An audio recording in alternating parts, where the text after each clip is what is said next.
El sabueso de los Baskerville. 10. Watson. Hasta este momento he podido utilizar los informes que envié a Sherlock Holmes durante los primeros días de mi estancia en el páramo.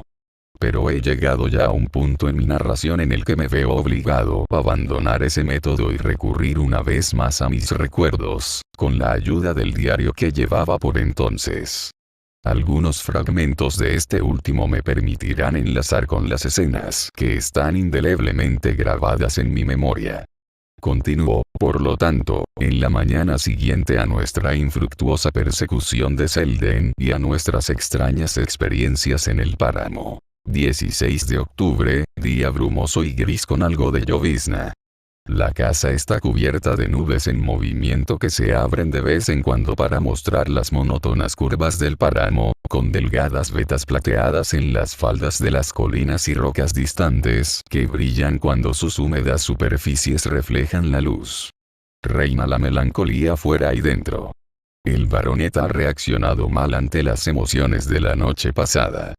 Yo mismo me noto un peso en el corazón y el sentimiento de la inminencia de un peligro siempre al acecho, precisamente más terrible porque no soy capaz de definirlo. ¿Y, acaso no está justificado ese sentimiento? Piénsese en la larga sucesión de incidentes que delatan las fuerzas siniestras que actúan a nuestro alrededor. Primero, la muerte del anterior ocupante de la mansión, en la que se cumplieron con toda exactitud las condiciones de la leyenda familiar, y, en segundo lugar, las repetidas afirmaciones por parte de los campesinos de la zona de que ha aparecido en el páramo una extraña criatura. En 2 ocasiones he escuchado ya un sonido que recuerda el aullido distante de un sabueso. No puede tratarse de algo ajeno a las leyes ordinarias de la naturaleza. Un sabueso espectral que deje huellas visibles y que llene el aire con sus aullidos es sin duda impensable. Quizá Stapleton acepte esa superstición y a Mortimer tal vez le suceda lo mismo. Pero si yo tengo una cualidad es el sentido común y nada logrará convencerme de una cosa así. Hacerlo sería rebajarse al nivel de esos pobres campesinos que no se contentan con un simple perro asilvestrado, sino que necesitan describirlo arrojando fuego del infierno por ojos y boca. Holmes nunca prestaría atención a semejantes fantasías y yo soy su representante. Pero los hechos son los hechos, y ya he oído 2 veces ese aullido en el páramo. Supongamos que hubiera realmente un enorme sabueso en libertad. Eso contribuiría mucho a explicarlo todo. Pero, ¿dónde se escondería? ¿Dónde conseguiría la comida? ¿De dónde procedería? ¿Cómo sería posible que nadie lo hubiera visto durante el día? Hay que confesar que la teoría del perro de carne y hueso presenta casi tantas dificultades como la otra. Y además, dejando de lado al sabueso, queda la intervención del individuo del cabriolé en Londres y la carta en la que se advertía a Sir Henry del peligro que corría. Eso por lo menos es real, pero tanto podría ser obra de un amigo deseoso de protegerlo como de un enemigo. ¿Dónde está ahora ese amigo o enemigo?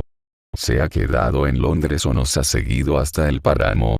Podría ser el desconocido que vi sobre el risco. Es verdad que solo lo contemplé unos instantes, pero hay algunas cosas de las que estoy completamente seguro. Como conozco ya a todos nuestros vecinos, puedo afirmar que no es ninguno de ellos. El individuo que estaba sobre el risco era más alto que Stapleton y más delgado que Frankland. Cabría que se tratara de Barrymore, pero lo dejamos en la mansión, y estoy seguro de que no pudo seguirnos. Por lo tanto hay un desconocido que nos sigue aquí de la misma manera que un desconocido nos siguió en Londres. No nos hemos librado de él.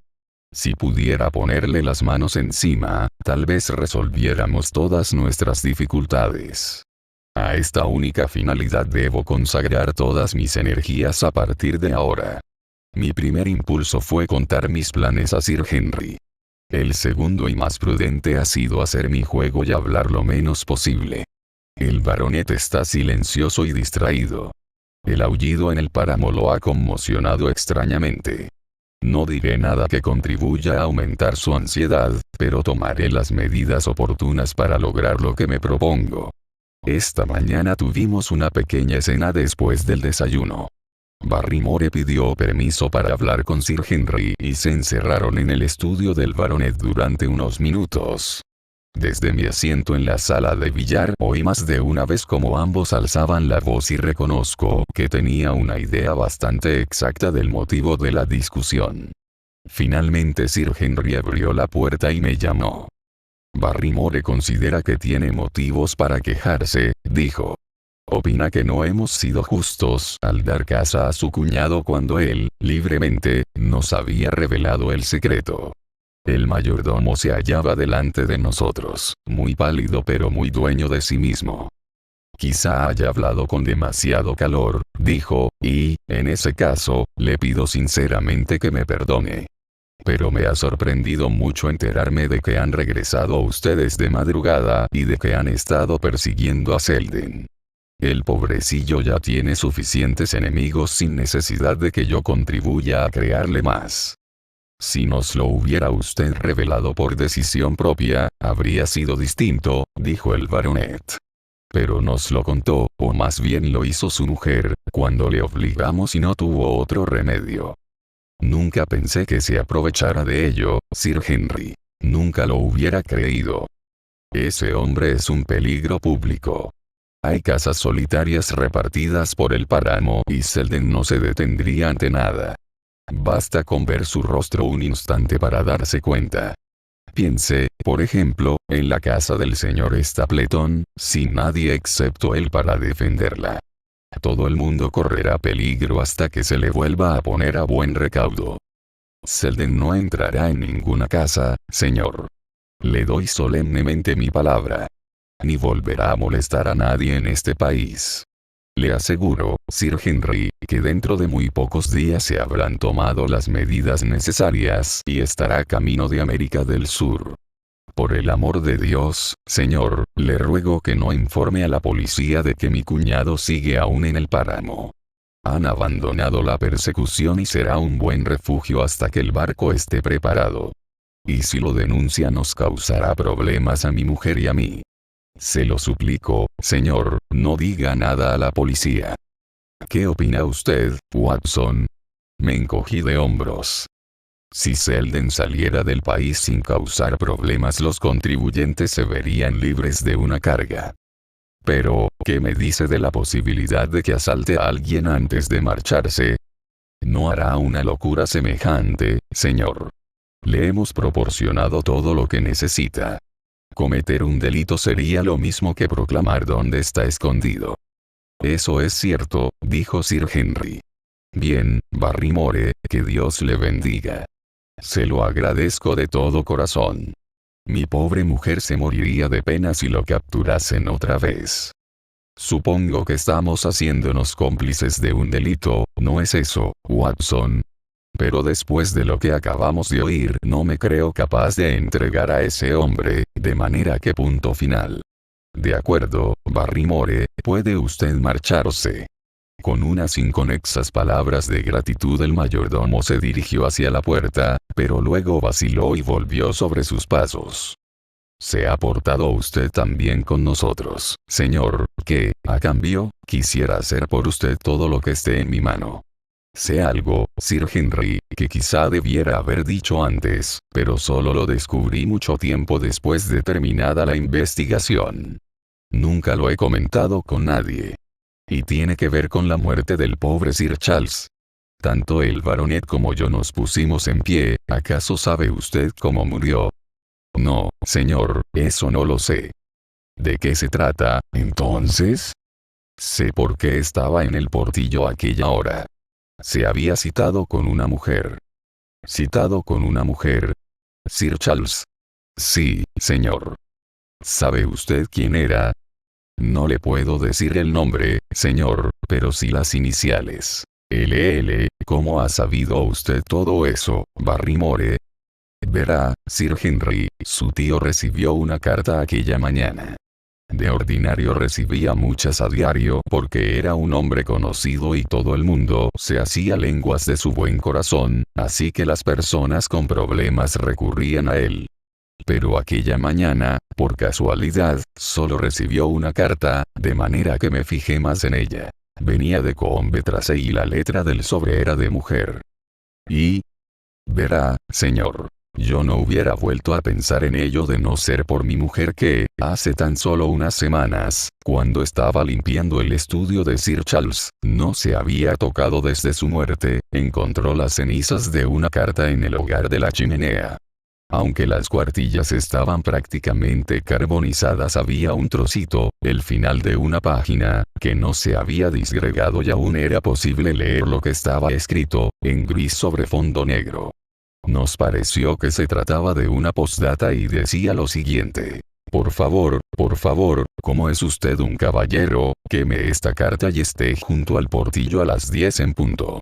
Debajo alguien había firmado con las iniciales LL, ¿ha conservado ese trocito de papel? No, señor. Se deshizo cuando lo movimos.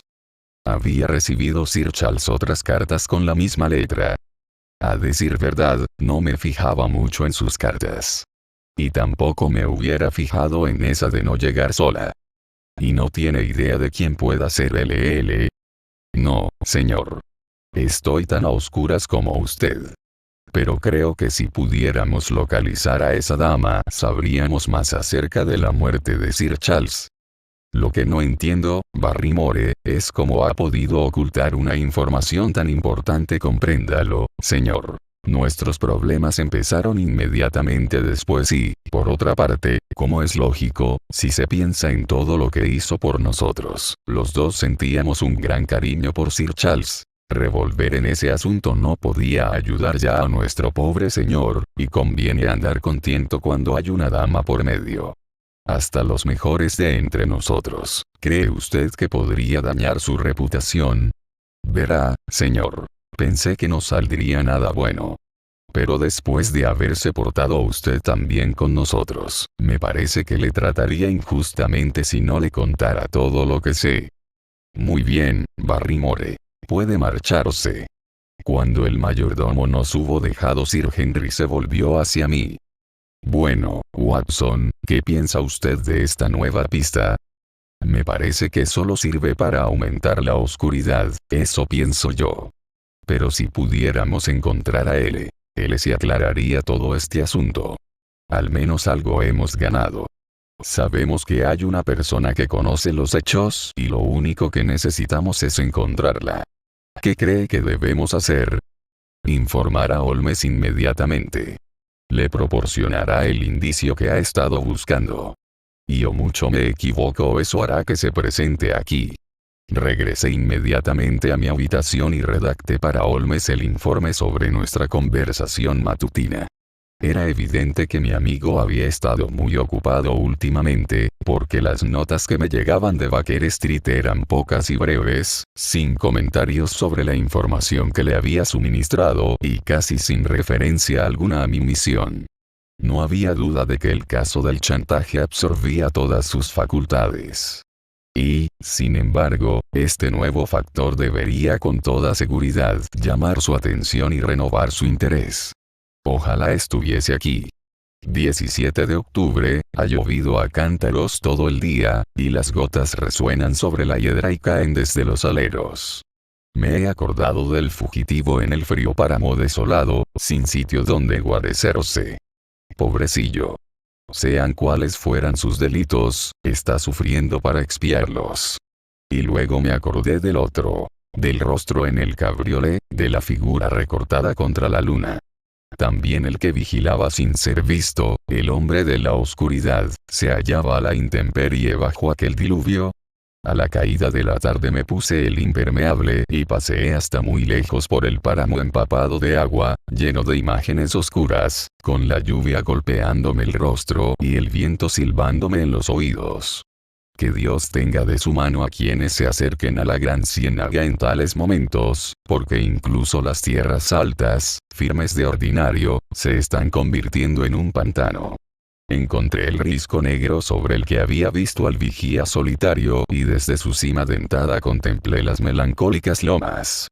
Ráfagas de lluvia iban a la deriva sobre sus superficies rojizas y las densas nubes de color pizarra colgaban muy bajas sobre el paisaje, cayendo en jirones grises por las laderas de las fantásticas colinas. En la lejana concavidad hacia la izquierda, escondidas a medias por la niebla, se alzaban por encima de los árboles las dos delgadas torres de la mansión de los Baskerville. Eran los únicos signos visibles de vida humana, si se exceptúan los refugios prehistóricos que tanto abundan en las faldas de las colinas. En ningún sitio había rastro alguno del extraño vigía del páramo. Mientras regresaba a la mansión me alcanzó el doctor Mortimer, que conducía su coche de 2 ruedas por un tosco sendero, de regreso de la remota granja de Foulmire. Ha estado siempre pendiente de nosotros y apenas ha pasado un día sin presentarse por la mansión para ver cómo nos va. Me insistió para que subiera al coche y le acompañara hasta la casa. Lo encontré muy preocupado por la desaparición de su pequeño Spaniel, que se había adentrado por el páramo y no había vuelto. Lo consolé como pude, pero al acordarme del pony sepultado en la ciénaga de Grimpen, temí que no volviera a ver a su perrito. Por cierto, Mortimer, le dije mientras avanzábamos a saltos por aquel camino tan desigual, supongo que serán muy pocas las personas de la zona que usted no conozca. Prácticamente ninguna, creo yo. ¿Puede usted, en ese caso, decirme el nombre de alguna mujer cuyas iniciales sean LL? El doctor Mortimer estuvo pensando unos minutos. No, dijo. Hay algunos gitanos y jornaleros de los que no puedo responder, pero entre los granjeros o la burguesía y pequeña nobleza no hay nadie con iniciales como esas. Espere un momento, añadió, después de una pausa. Está Laura Lyons, sus iniciales son LL, aunque vive en Combe Tracey. ¿Quién es? Pregunté. Es la hija de Frankland. ¿Cómo? Frankland el viejo chiflado. Exactamente. Se casó con un artista llamado Lyons que vino a hacer unos bocetos en el páramo. Resultó ser un sinvergüenza y la abandonó. Aunque quizá la culpa, por lo que he oído, no fuera toda del pintor. Su padre se negó a tener nada que ver con ella porque se había casado sin su consentimiento y quizá también por una o dos razones más. De manera que entre los dos pecadores, el viejo y el joven, la pobre chica lo ha pasado bastante mal. ¿Cómo vive? Imagino que su padre le pasa una asignación, pero debe de ser una miseria, porque la situación económica de Frankland deja mucho que desear. Por mal que se hubiera portado, no se podía consentir que se hundiera definitivamente. Su historia llegó a saberse y varias personas de los alrededores colaboraron para permitirle que se ganara la vida honradamente. Stapleton fue uno de ellos y Sir Charles otro. También yo contribuí modestamente. Se trataba de que pusiera en marcha un servicio de mecanografía. Mortimer quiso saber el motivo de mis investigaciones, pero logré satisfacer su curiosidad sin decirle demasiado, porque no hay razón para confiar en nadie. Mañana por la mañana me pondré en camino hacia Combe Tracey y si puedo ver a la señora Laura Lyons, de dudosa reputación, se habrá dado un gran paso para aclarar uno de los incidentes de esta cadena de misterios. Sin duda estoy adquiriendo la prudencia de la serpiente, porque cuando Mortimer insistió en sus preguntas hasta extremos inconvenientes, me interesé como por casualidad por el tipo de cráneo de Frankland, de manera que solo oí hablar de craneología durante el resto del trayecto. De algo ha de servirme haber vivido durante años con Sherlock Holmes. Solo tengo un último incidente que anotar en este melancólico día de tormenta. Se trata de mi conversación con Barrymore de hace unos instantes. El mayordomo me ha proporcionado un triunfo más que podré utilizar en su momento. Mortimer se ha quedado a cenar y el baronet y él han jugado después al écarté. El mayordomo me ha llevado el café a la librería y he aprovechado la oportunidad para hacerle unas preguntas. Bien, dije, ¿se ha marchado ya ese inapreciable pariente suyo o sigue todavía escondido en el páramo? No lo sé, señor. Le pido a Dios que se haya ido, porque a nosotros no nos ha causado más que problemas. No he sabido nada de él desde que le dejé comida la última vez, y de eso hace ya 3 días. ¿Usted lo vio? No, señor. Pero la comida había desaparecido cuando volví a pasar por allí. Entonces, ¿es seguro que sigue en el páramo? Parece lo lógico, señor, a no ser que se la haya llevado el otro. No terminé de llevarme la taza a la boca y miré fijamente a Barrymore. Entonces, ¿usted sabe que hay otro hombre? Sí, señor. Hay otro hombre en el páramo, ¿lo ha visto? No, señor. ¿Cómo sabe de su existencia? Selden me habló de él hace una semana o poco más. También se esconde, pero no es un preso, por lo que he podido deducir.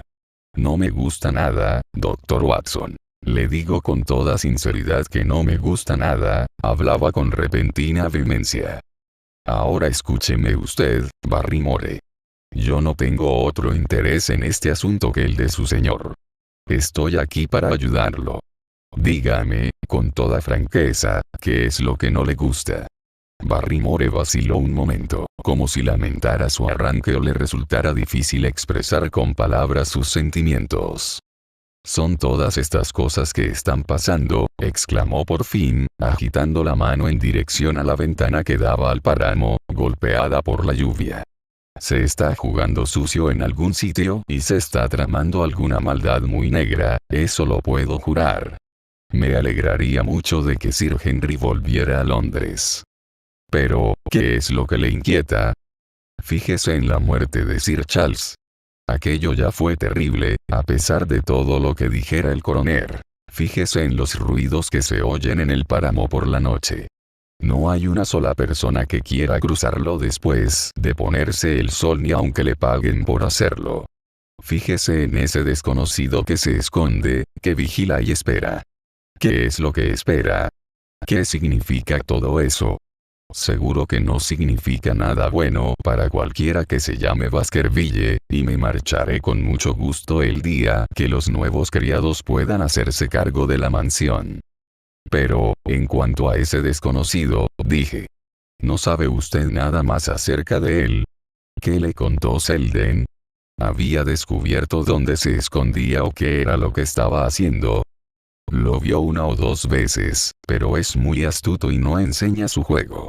Al principio mi cuñado pensó que era de la policía, pero pronto comprendió que trabaja por su cuenta.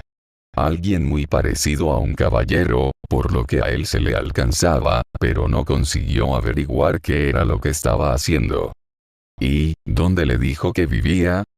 En los viejos refugios de las colinas. Los viejos refugios de piedra donde vivían los antiguos.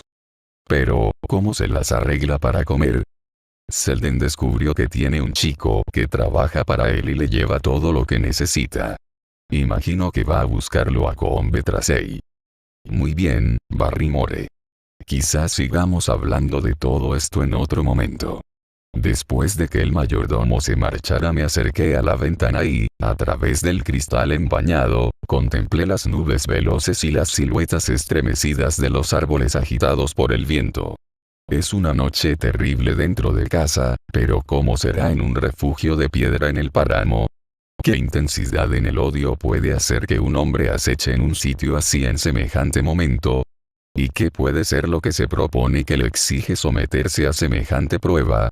Allí, en ese habitáculo que se abre al páramo, parece hallarse el centro mismo del problema que tantos disgustos me está causando. Juro que no pasará un día más sin que haya hecho todo lo que esté en mi mano para llegar al fondo del misterio.